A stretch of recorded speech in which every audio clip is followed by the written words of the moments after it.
বৃহত্তর জোটে ডাক দিচ্ছেন তৃণমূল সুপ্রিমো মমতা বন্দ্যোপাধ্যায়।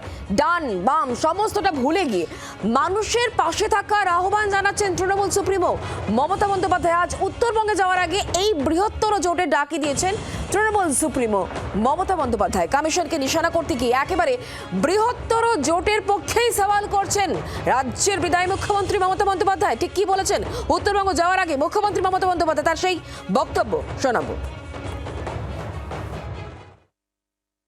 সবাইকে জোট বেঁধে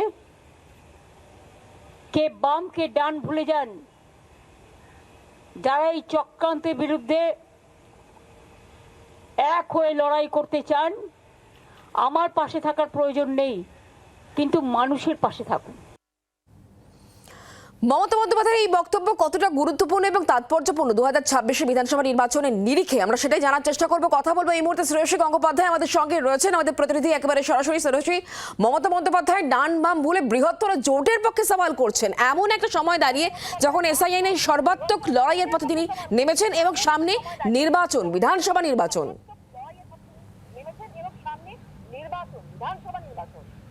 একেবারে দেখো, কার্যত আজকের মমতা বন্দ্যোপাধ্যায়ের এই যুক্তি কিন্তু কার্যত সেই 2011 সালে ফেরত নিয়ে যাচ্ছে আমাদেরকে, যেখানে দেখা যাচ্ছে 2011 সালের আগে যখন দেখা যাচ্ছে যে সেক্ষেত্রে যেভাবে রাজনৈতিক সমীকরণটা যেভাবে হয়েছিল, সেখানে কিন্তু কার্যত দেখা গিয়েছিল যে বামফ্রন্টের বিরুদ্ধে কিন্তু অন্যান্য যে বড় বড় রাজনৈতিক দলগুলো, সেই সমস্ত রাজনৈতিক দলগুলো কিন্তু একজোট হচ্ছে। ফলে সেই জায়গা থেকে দাঁড়িয়ে কিন্তু কার্যত আজকে এক্ষেত্রে তৃণমূল কংগ্রেসের সঙ্গে তারা জোট বাঁধে এবং জোট বাঁধে সেক্ষেত্রে একাধিক কিন্তু বামপন্থী সংগঠনে কিন্তু ছোট ছোট দেখা গিয়েছিল, যারা বামফ্রন্টের সঙ্গে ছিল না তারাও কিন্তু কার্যত দেখা গিয়েছিল যে সেক্ষেত্রে মমতা বন্দ্যোপাধ্যায়ের সঙ্গে জোট বেঁধেছিল। ফলে সেই জায়গা থেকে দাঁড়িয়েই কিন্তু কার্যত আজকে যখন মমতা বন্দ্যোপাধ্যায় বলছেন যে এক্ষেত্রে এই সময় দাঁড়িয়ে সেক্ষেত্রে কে কোন দল করে ভুলে যান, একসঙ্গে বিজেপির বিরুদ্ধে তারা লড়াই করুন, এবং সেই জায়গা থেকে খুব স্পষ্ট কিন্তু কার্যত নিশ্চিতভাবে সেই পুরনো 11 সালের আগের যে লড়াই বা 11 সালের আগের যে রাজনৈতিক সমীকরণ, সেই সমীকরণটাই কিন্তু কার্যত অনেকটা মনে করিয়ে দিচ্ছে। এবং এক্ষেত্রে তিনি যেটা বলছেন আজকে কলকাতা এয়ারপোর্টে, সেখানে তিনি বলছেন যে এক্ষেত্রে এই যে সাপ্লিমেন্টারি যে লিস্ট বেরলো, সেই লিস্টে যাদের নাম রয়েছে তাদের জন্য কিন্তু মমতা বন্দ্যোপাধ্যায়ের বিপক্ষে আর কেউ নেই। তিনি বলতে চাইছেন যে সবাই একসঙ্গে, বিপক্ষে শুধুমাত্র কমিশন, বিপক্ষে কমিশন, লড়াই কমিশনের বিরুদ্ধে,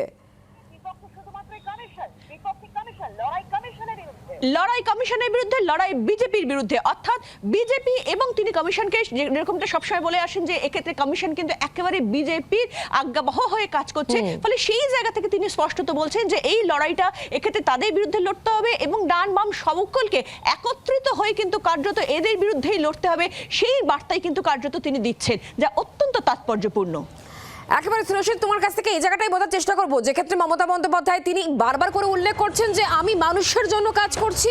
আজ যে কটা নাম উঠেছে আমার জন্য, আমি হাইকোর্টে গিয়েছি, আমি সুপ্রিম কোর্টে নিজে সওয়াল করেছি, মানুষকে সেই বার্তা দিচ্ছেন যে আমি এ রাজ্যের অভিভাবক এবং আমি সব কাজ করছি, আমি কমিশনে লড়াই করছি মানুষের হয়ে।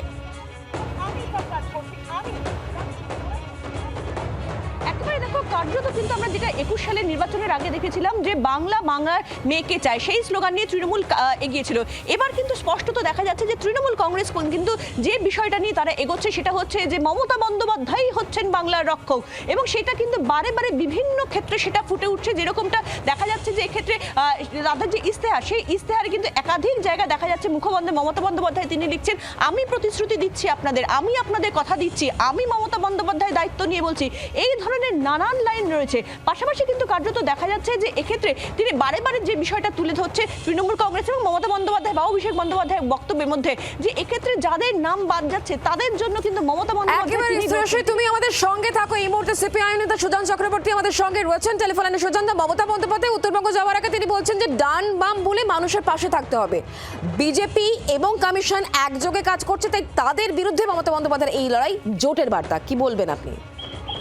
দেখুন, মমতা বন্দ্যোপাধ্যায় আজকে বলেছেন যে বাম ডান সবাইকে একজোট হতে হবে বিজেপির বিরুদ্ধে। আমি বলছি এই কথা তো এর আগে বিজেপির নেতারা বলেছে, উনি তো বিজেপির জুতোয় পা গলেন। বিজেপির নেতারা বলেছে বাম ডান সবাইকে একমত হতে হবে, দলঠল ছেড়ে দিয়ে, ঝান্ডা ফান্ডা ছেড়ে দিয়ে তৃণমূলের বিরুদ্ধে। শুধু আমি মনে করিয়ে দেবো, তৃণমূল এবং বিজেপির নেতারা একসাথে এতদিন ধরে বলছিলেন লাল ঝান্ডা যেন কোথাও দেখা না যায়। হঠাৎ এত লাল ঝান্ডাকে ভরসা করতে ওরা চাইছেন অথবা বাধ্য হচ্ছেন কেন সেটা ওদের বুঝতে হবে। আমাদের কাছে কথাটা স্পষ্ট, বাম ডান দুটো মিলিয়ে এক পক্ষ হয় না। ডান, তার বিরুদ্ধে বিজেপি তৃণমূল, তার বিরুদ্ধে মানুষ রাজ্যকে বাঁচাবার লড়াই করবে, বামেরা সেই পক্ষই নেবে। এটা পরিষ্কার থাকুক। এটা উনি বিজেপির যুদ্ধে পা গলাতে পারেন, সেটা আমাদের কাজ নয়।